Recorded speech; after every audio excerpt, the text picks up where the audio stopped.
Assalamualaikum. Assalamualaikum.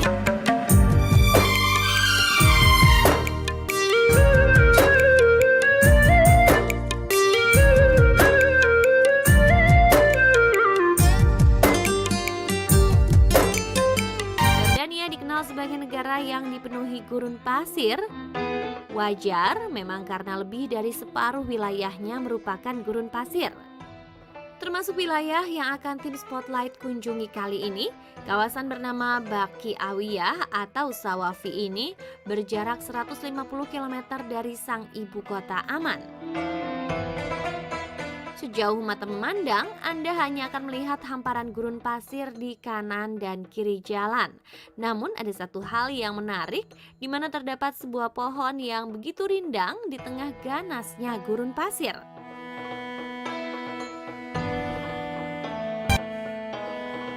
Dikenal dengan nama pohon sahabi atau pohon yang diberkati, dikisahkan pohon tersebut merupakan tempat berlindungnya Nabi Muhammad SAW saat beliau menemani pamannya Abu Thalib melakukan perjalanan untuk berdagang ke negeri Suriah.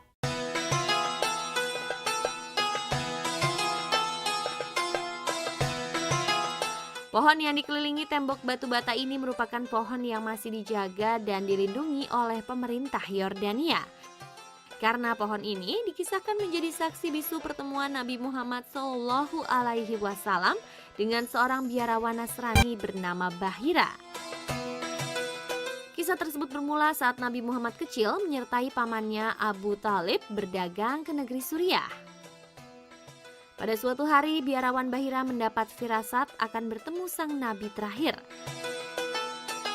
Kemudian dia melihat rombongan kafilah pedagang Arab dan melihat pemuda kecil yang ciri-cirinya sesuai dengan yang digambarkan dalam kitabnya. Kemudian Bahira mengundang mereka dalam sebuah perjamuan. Namun ternyata pemuda tersebut tidak turut serta ke perjamuan. Bahira pun mendatangi Nabi Muhammad kecil yang sedang menjaga unta-unta di bawah pohon nan rindang tersebut.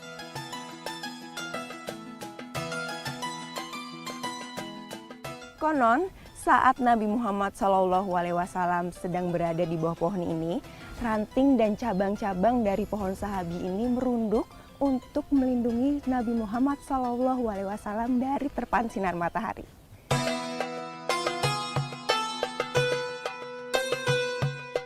Sungguh takjub melihat keajaiban pohon-pohon tersebut, Bahira pun mengajak pemuda tersebut mengikuti perjamuan. Namun Bahira lagi-lagi dibuat takjub karena sebuah awan kecil mengikuti pemuda tersebut kemanapun dia pergi.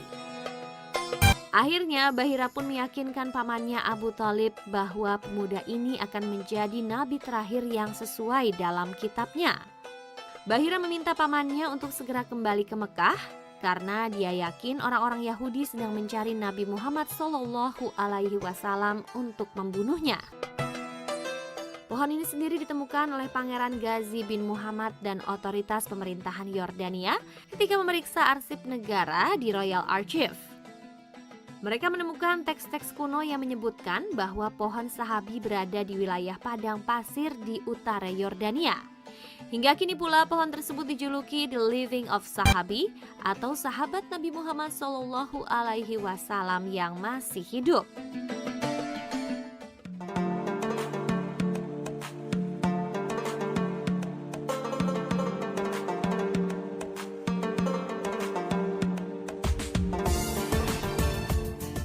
Mekah dan Madinah merupakan dua kota suci yang dikunjungi para jemaah haji maupun umroh di seluruh dunia. Selain memiliki keutamaan pahala yang berlipat ganda jika kita beribadah di dalam masjid-masjid yang berdiri di dua tanah haram tersebut secara berjamaah, melalui masjid-masjid itu pula kita diajak untuk menelusuri jejak Nabi Muhammad dalam mensiarkan agama Islam. Salah satunya adalah Masjid Ijabah yang terletak di Jalan Malik Faisal atau di sebelah utara makam Janatul Baqi, tempat di mana para sahabat, istri, dan anak-anak Rasulullah dimakamkan.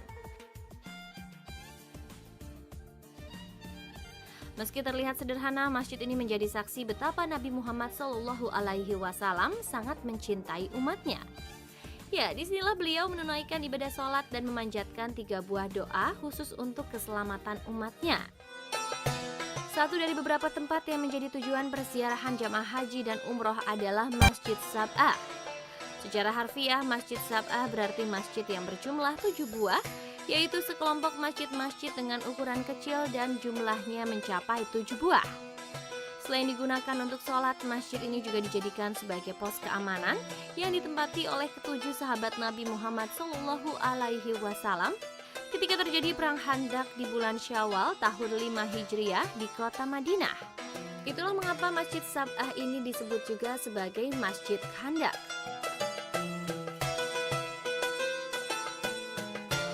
Secara geografis, masjid-masjid ini terletak di kaki Bukit Salah, yaitu sebelah barat laut Masjid Nabawi atau sekitar 3 km dari kota Madinah Al-Munawwarah. Lalu seperti apa kondisi masjid-masjid tersebut? Kami pun mencoba menelusuri satu demi satu masjid yang menjadi saksi terjadinya perang Khandaq. Yang pertama adalah Masjid Abu Bakar. Untuk melihat bangunan masjid ini, kami harus menaiki sejumlah anak tangga dan mengantri dengan pengunjung lain.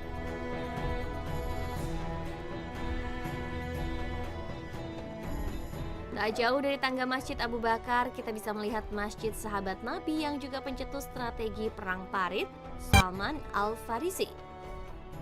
Kondisi masjid ini tidak berbeda jauh dengan Masjid Abu Bakar.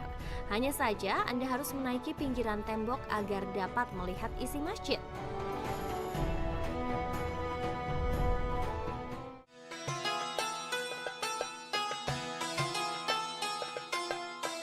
Selanjutnya kita harus berjalan beberapa meter untuk menuju ke Masjid Umar bin Khattab. Dan jika dilihat kondisi bagian dalam masjid ini memang sudah tidak layak lagi untuk dijadikan tempat ibadah.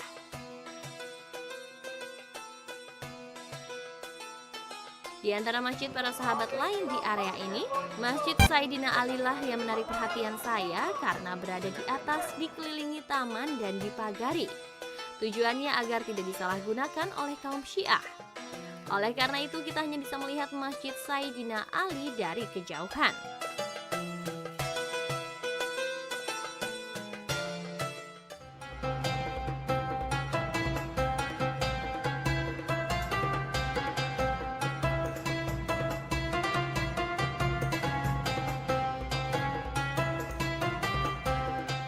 Setelah selesai melaksanakan ibadah umroh, kami pun bergegas menuju sebuah bangunan berwarna coklat kuning yang terletak sekitar 200 meter dari pintu akses menuju Bukit Marwah ke arah terminal Ship Amir di sisi kanan Masjidil Haram.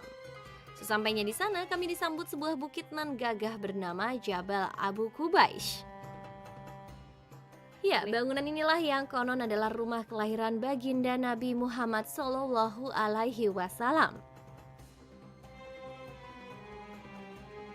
Rasa penasaran dan antusias pun bergemuruh. Namun ketika kami mendekati bangunan berukuran 10 x 18 meter itu, ternyata sudah berubah menjadi perpustakaan bernama Mekah Al-Mukarramah atau lebih populer dengan sebutan Rumah Maulid yang telah berdiri sejak 1370 Hijriah.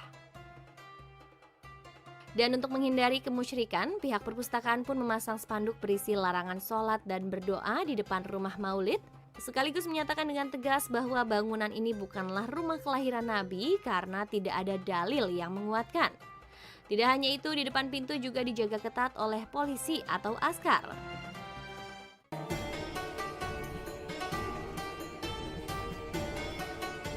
Nah pemirsa, lengkap sudah informasi mengenai beberapa masjid dan lokasi bersejarah yang menjadi saksi perjuangan Nabi Muhammad SAW.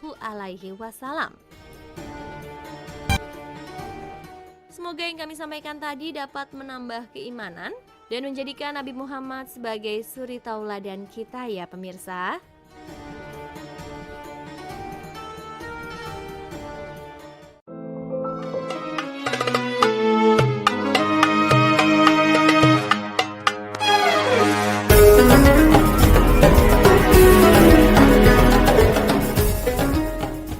Muhammad lahir pada tanggal 20 April tahun 571 Masehi. Pada saat pasukan bergajah Abraha dihancurkan burung-burung ketika mereka datang untuk menyerang Ka'bah. Ka'bah adalah tempat di mana Nabi Muhammad dibesarkan dan diasuh. Tempat suci yang dibangun Nabi Ibrahim yang merupakan nenek moyang Nabi Muhammad. Ayahnya Abdullah wafat saat dia masih berada di dalam kandungan. Muhammad kemudian disusui oleh Halimatul Sa'diyah di desa Banu Sya'ad. Ibunya meninggal ketika dia masih berumur 6 tahun. Rasulullah bekerja sebagai penggembala kambing dan menjalankan usaha bersama seorang janda, Khadijah binti Khuwailid. Kota Mekah tempat Rasulullah menghabiskan masa remajanya. Di kota ini dia baru berusia 25 tahun ketika menikahi Khadijah yang kala itu usianya telah 40 tahun. Jalur ini telah dilalui Muhammad dalam perjalanannya ke Gua Hira di puncak Bukit Nur, Bukit Cahaya. Khadijah membantu suaminya yang tercinta dengan mengirimkan makanan secara teratur. Disinilah Rasulullah menetap seperti yang dilakukan pendahulunya Nabi Ibrahim. Rasulullah marah pada kerusakan akhlak yang menimpa umatnya, yaitu mereka yang masih tetap menyembah berhala.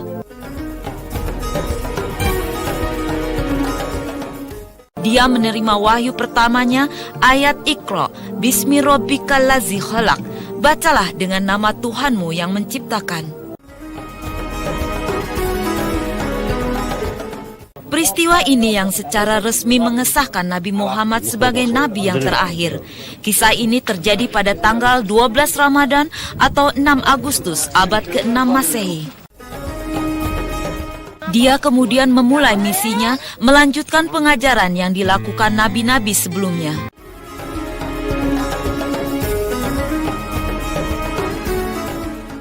Pengajaran itu semula dilakukan secara diam-diam.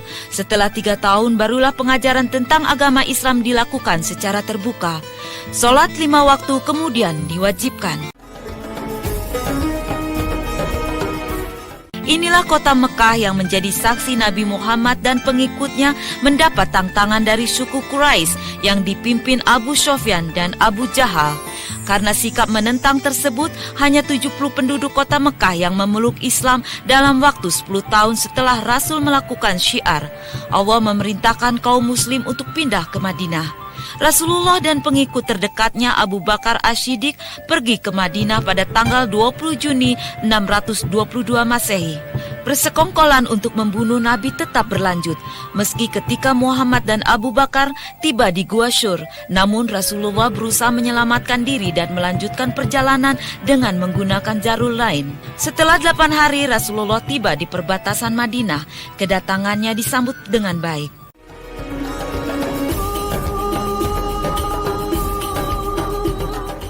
Muhammad singgah sebentar di Kuba, kira-kira 15 km dari Madinah. Beliau menolong masyarakat di sana untuk membangun masjid pertama dalam sejarah Islam, Masjid Kuba. Rasul tinggal di sini selama 4 hari.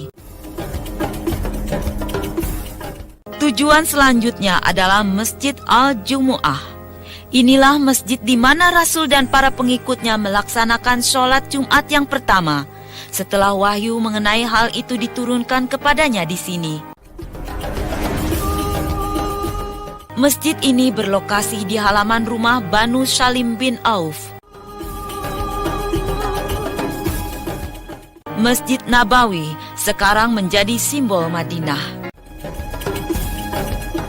Kota inilah yang menjadi tujuan akhir Rasulullah. Mereka dalam kehidupan sehari-hari. Di Madinah, Rasul menandatangani sejumlah perjanjian dengan Yahudi di bawah Perjanjian Madinah. Inilah Masjid Qiblatain. Rasulullah menerima wahyu untuk merubah kembali arah kiblat orang Muslim dari Yerusalem ke Ka'bah. Wahyu ini diturunkan setelah kaum Muslim bersolat menghadap Yerusalem selama 16 tahun. Rasulullah menerima wahyu ketika menjalankan sholat zuhur. 2 rakaat pertama, dia dan jamaahnya menghadap Yerusalem, dan 2 rakaat terakhir mereka bersolat menghadap Baitul Haram. Sejak saat itu, masjid ini dinamakan Masjid Qiblatain, yang berarti masjid dengan 2 kiblat. Masjid ini terletak di desa Bani Sulaiman. Peristiwa ini terjadi pada hari Senin, tanggal 15 Sa'ban tahun 2 Hijriah. Peristiwa ini kemudian diikuti sebuah wahyu yang mengizinkan orang Muslim untuk pergi perang dan berpuasa di bulan Ramadan. Perpindahan dari Mekah ke Madinah telah memperkuat Islam secara mengagumkan. Pada tahun 2 Hijriah, Abu Jahal dengan 1000 pasukan berkuda Quraisy datang ke Madinah untuk menyerang. Rasulullah berangkat ke Badar dengan 313 orang Muslim untuk menghadang mereka sebelum sampai ke Madinah. Peristiwa ini terjadi saat bulan puasa di tahun kedua Hijriah. Kaum Muslim lebih dahulu tiba di Badar. Keesokan harinya, mereka berkumpul di depan sebuah oase.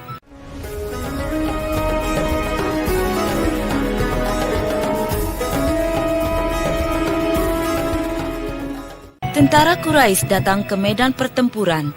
Bagian pertama adalah tantangan untuk menang dengan 3 pemenang di setiap pihak. Namun 3 orang dari pihak Quraisy tewas. Perang pun diumumkan. 70 tentara Quraisy tewas termasuk Abu Jahal dan 70 orang lainnya ditawan. Di pihak Muslim 14 tewas. Kaum Muslim merasakan kemenangannya yang pertama.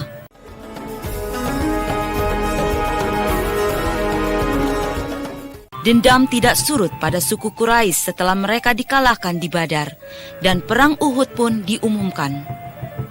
Mereka berencana untuk menyerang Madinah lagi untuk merebut kembali pamor mereka. Saat ini Allah menguji Muslim dengan kekalahan karena mereka tidak berada di bawah komando Nabi Muhammad. Muhammad memimpin Muslim di Bukit Uhud. Dalam perjalanan, Abdullah Ubay, seorang pengkhianat yang munafik, berbalik arah dengan 300 orang pengikutnya. Inilah ujian pertama yang dihadapi pihak Muslim. Muslim masuk dalam tanah pertempuran dan menempatkan diri di sisi Bukit Uhud. Abdullah Jubair memimpin pasukan berpanah ke puncak bukit.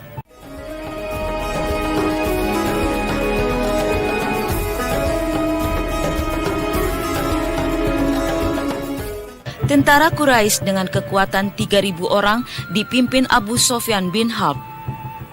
Peristiwa ini terjadi pada pertengahan bulan Syawal tahun 3 Hijriah. Seorang kaum muslim membuat tentara Quraisy kocar-kacir. Melihat hal ini, para pemanah tersebut terkecuali Abdullah Jubair turun dari bukit untuk merayakan kemenangan mereka walaupun perintah belum diberikan. Merasakan hal ini, Khalid bin Walid, pimpinan tentara Quraisy, memerintahkan pasukannya untuk menyerang. Rasulullah dan orang Muslim harus mendaki bukit untuk bertahan terhadap serangan. Akibat kecerobohan para pemanah itu, Rasulullah mengalami cedera. Ketika Abu Sufyan mendaki bukit, Umar bin Khattab dan orang Muslim yang tersisa dihimpun untuk menghalangi mereka bergabung dengan Rasulullah. Inilah makam pasukan Muslim, 70 tewas bersama di Uhud. Di antara mereka adalah Hamzah Abdul Muthalib, paman Rasul, dan juga Mus'hab bin Umair, pengibar bendera Islam. Perang Uhud mengajarkan Muslim bahwa kepatuhan terhadap perintah atasan adalah sangat penting. Bagi pihak Quraisy, kemenangan tidak membawa banyak kepuasan karena mereka tidak dapat mengambil alih Madinah. Ini adalah wilayah pertempuran Khandak. Khandak berarti parit. Perang ini terjadi di bulan Syawal pada tahun 5 Hijriah. Sebelum musuh tiba, orang Muslim mengadakan pertemuan. Pendapat Salman Al-Farisi bahwa parit-parit dibangun untuk menahan laju pasukan yang akan menyerang. Sebuah parit besar dibangun membentang 2 bukit. Pekerjaan ini memakan waktu 3 minggu sebelum berakhir. Tentara Quraisy berkekuatan 10.000 orang dan Yahudi Ghafan menyerang dari segala penjuru. Serangan-serangan tersebut dihapuskan oleh tentara Muslim dengan kekuatan 3.000 orang. 1 bulan pengepungan di luar Madinah itu sia-sia. Pada tahun 6 Hijriah, Rasul dengan 1.400 orang Muslim datang ke Mekah untuk berdamai dan menunaikan umroh.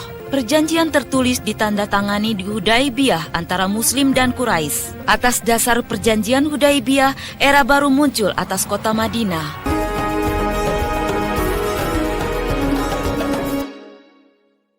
Rasul dengan 1.400 Muslim pergi menyerang Yahudi di Khaybar, kira-kira 70 mil barat daya Madinah pada tanggal 7 Muharram tahun 7 Hijriah. Mereka mencapai kemenangan dan Abdullah Rawaha terpilih administratur di sana.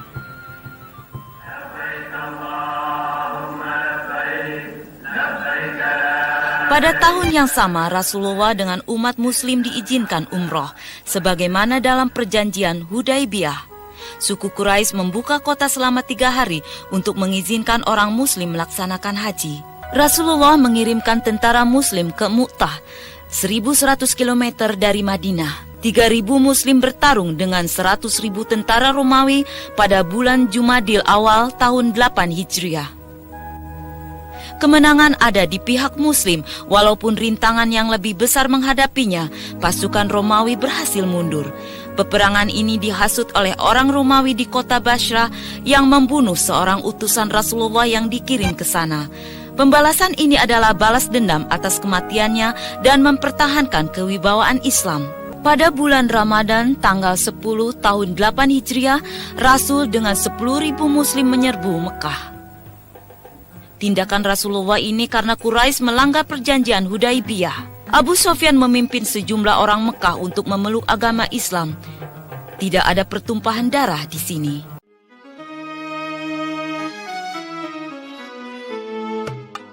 Rasulullah kembali ke Masjid Nabawi dan menyiapkan kekuatan Islam yang bersatu. Di antaranya dia melarang praktek riba, praktek menanam bunga pada transaksi keuangan di antara orang muslim. Pada permulaan bulan Muharram tahun 9 Hijriah, peraturan tentang zakat atau sedekah dilakukan oleh Rasulullah untuk menguntungkan pihak muslim. Pada tahun yang sama, masyarakat Madinah melepas keberangkatan Rasul dan sejumlah tentara muslim ke Tabuk, 700 km dari Madinah untuk berperang dengan tentara Romawi. 30 pasukan muslim di bawah pimpinan Rasulullah memukul mundur pasukan Romawi.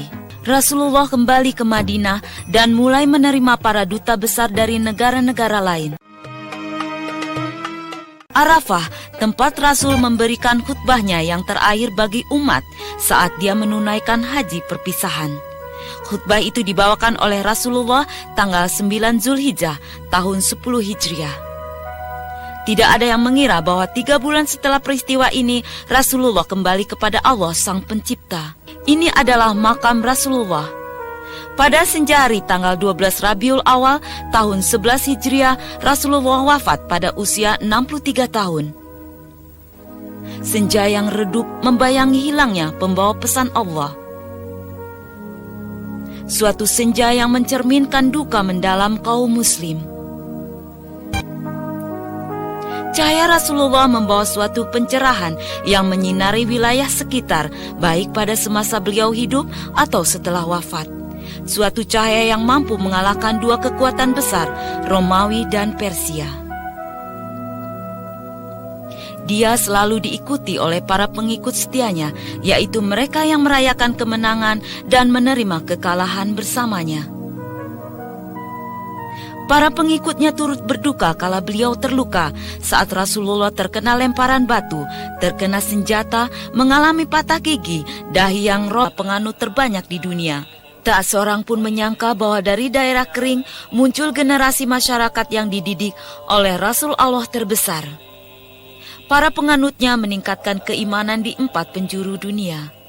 Mereka mampu membangun sebuah peradaban besar yang kekuatannya meningkat lebih dari 1/3 dunia selama lebih dari 10 abad dengan hanya satu ajaran, percaya pada satu Tuhan.